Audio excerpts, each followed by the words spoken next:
skin off of people.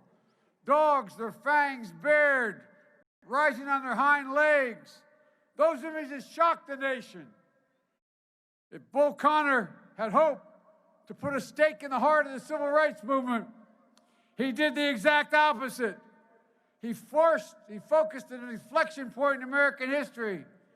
America began to bend toward the moral arc of the universe, toward justice. We ended up with the '64 Civil Rights Act. We later had the Voting Rights Act. Dr. King called it the second emancipation. Dr. King was one of only two political heroes of mine. He and Robert Kennedy. His rightful place is alongside the founders of this nation. There's still giants, though, walking among us. I know no man of more courage than Congressman John Lewis.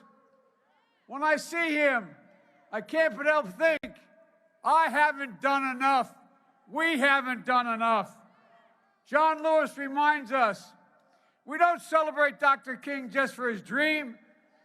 We celebrate him for the sacrifices, the hard work, and the determination, and above all, for his action.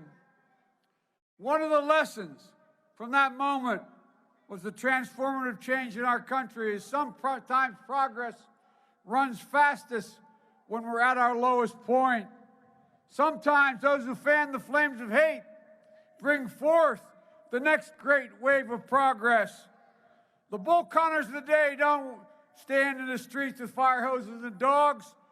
They wear nice suits. They wield their power, rolling back rights, punishing the poor, denying access to health care, quality education, turning away refugees and asylum seekers. Today, it's not fire hoses. It's like that guy carrying the flag with the Trump sign on it. It's not snarling dogs that's brought us to an inflection point. It's Donald Trump's poisonous, divisionist politics. We have a tremendous opportunity to take the next great step forward in racial justice, criminal justice, domestic justice, environmental justice.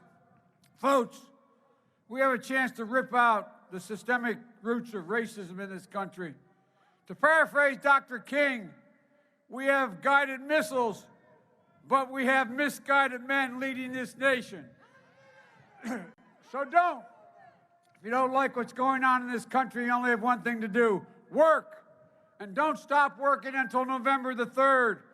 Together we can and will win.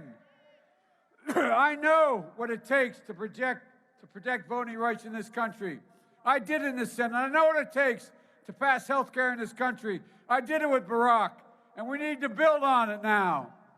Folks, I'm proud of the steps President Obama and I took to reduce federal prison populations. Now we need to go further. No mandatory minimums, end the private prisons, fund drug courts, bail reform, job training, and so much more. I know many of you become disheartened. It seems like we're on the verge of so much progress just a few years ago, and now so much we've gained is under attack. Ladies and gentlemen, we're in the battle for the soul of this nation.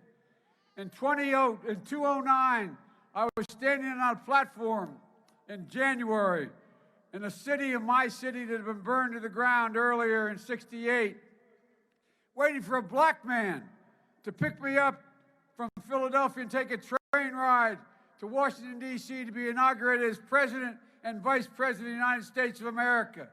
Folks, between America, the American ideal, we have created, so allegedly, all men are created equal. There's a harsh reality that racism has long torn us apart. Ladies and gentlemen, hate never goes away, it only hides. Give it oxygen as Trump has done and it comes back. I also know, in the words of James Cleveland, I don't feel no ways tired. We don't feel no ways tired. We've come too far. We have from where we started. Nobody told me the road would be easy.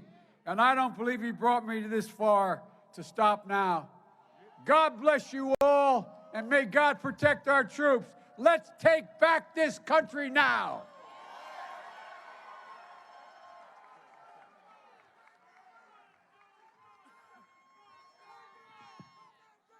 As we continue, the sun's beginning to shine on a lot more of us now, and that's a good thing as it moves across the State House.